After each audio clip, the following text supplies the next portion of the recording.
I'm issuing this press statement in response, and not in reaction, but in response to the naming of the cabinet, of the other members of the cabinet, and the mini reshuffle that the President of the Republic of Kenya, His Excellency Dr. William Wewe Ruto, has issued this afternoon. I'm really saddened by what has happened, especially the inclusion of members of parliament from the opposition parties and leaders of an opposition party in that cabinet list. That for me states that the president has decided that he will govern this country without the constitution, that he swore to uphold and defend and promote when he was sworn into office, and which has an obligation as a citizen of this country, even without that oath of office, to uphold and defend and promote pursuant to Article 3, Clause 1 of the Constitution. And I would like to refer the country to Article 129 of the Constitution, which states categorically, 129 Clause 1 and 2, state categorically that executive authority derives from the people of Kenya and shall be exercised in accordance with this Constitution. Number 2, in Clause 2, it says executive authority shall be exercised in a manner compatible with the principle of service to the people of Kenya and for their well-being and benefit. So I'm saddened that the last move of the president to include members of parliament from the opposition party ODM in his cabinet is totally insensitive to the economic times that we are living in, because it automatically occasions by-elections in those two constituencies, which was totally unnecessary. And that doesn't amount to a prudent use of public resources. Number 2, Article 4, Clause 1, defines Kenya as a multi-party democracy. A multi-party democracy which, under the Elections Act, allows for formation of coalitions which act as a political party and must function as a political party.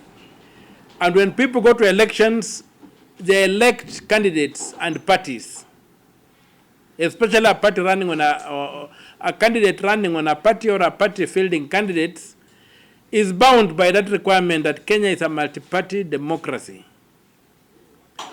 There have to be procedures to be followed before elections and after elections that underpin that multi-party democracy character of the Republic of Kenya. And we saw when President Ruto first came into office, he began by buying off political party members to entice them across the divide, irrespective of the treaties that were in place or the agreements, and irrespective of the fact that the people of Kenya, when voting, expressed themselves categorically that they were electing these people to be on the side of those parties based on the manifestos those parties had sold to them. So under that principle of multi-party, Kenya being a multi-party democracy, it's not possible for an individual MP or a political party to just cross the floor after an election. That particular provision also does not give the president the power to set up what is calling a broad-based government. To set up a broad-based government is to violate Article 3, Clause 2, which says that any government set up or established contrary to the Constitution is null and void. And so the president, by deciding to establish a government, contrary to the principle, which is a founding principle, because the Article 4 defines the character of the Kenyan state.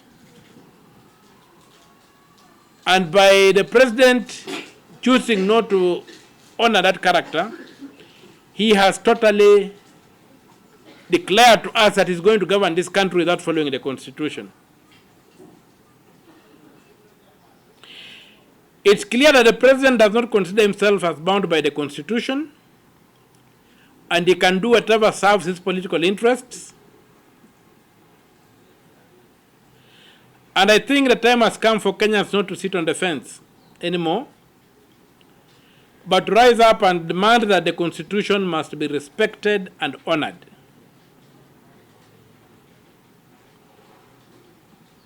So, my statement is that the government the president has proposed to establish, the cabinet, is totally unconstitutional. Some of the considerations of giving people jobs because they are his former girlfriends, like he said about the Tuya. At one place he said she was his former girlfriend, and therefore, how is that a qualification for a cabinet position?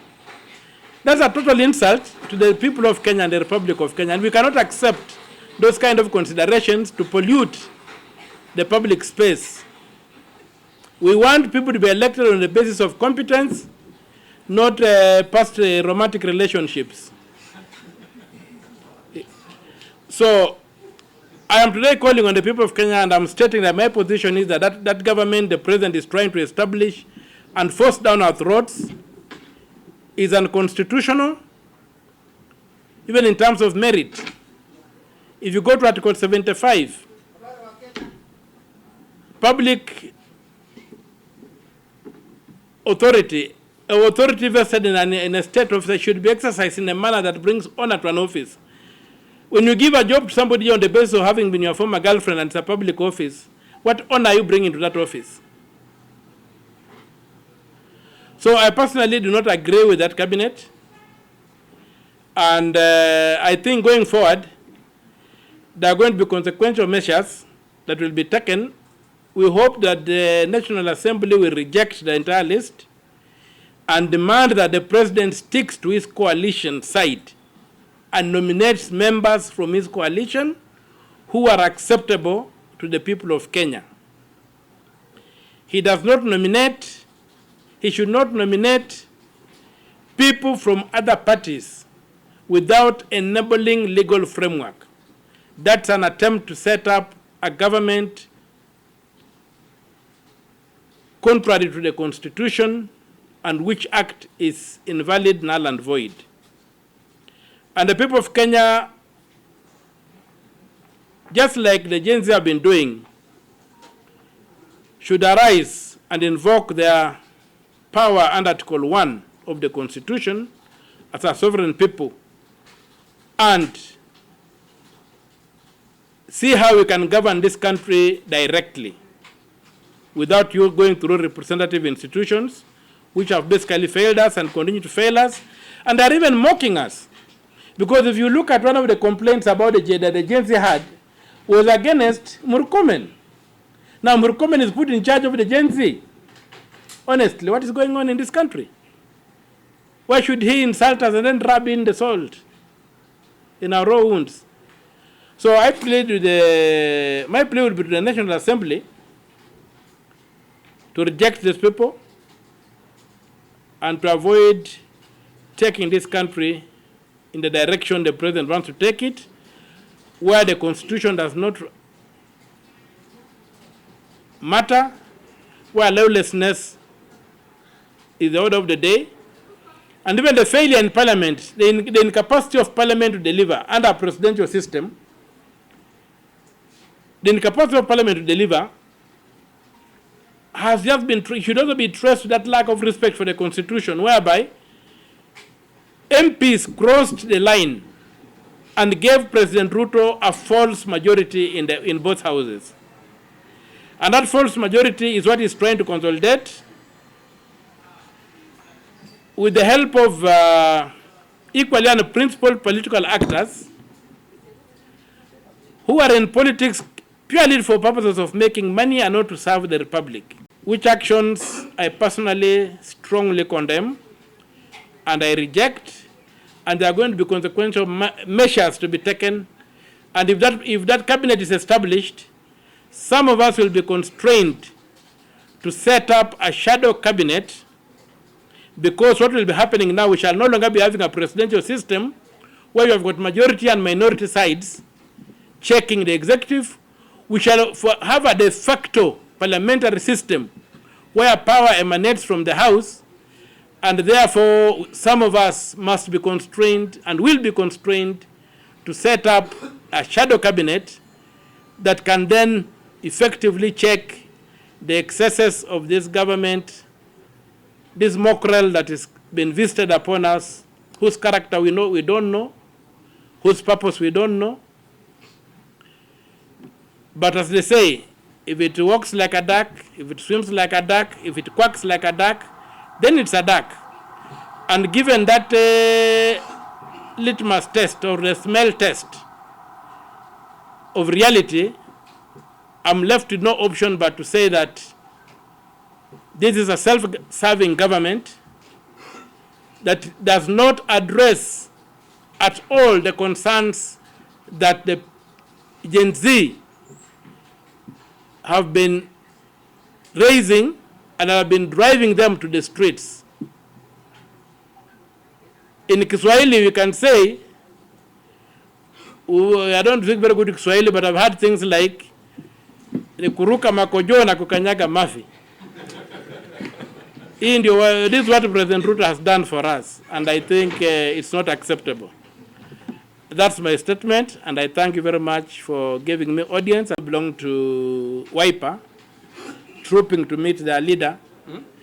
And so it looks like Azimio may have been torn asunder, but for me, I'm not a member of Azimio, I'm not a member of Kenya Kwanza. I moved in my own party. And it is within my party that I'm going to set up with like-minded Kenyans a shadow cabinet, because effectively we are now under a parliamentary system and not under a presidential system.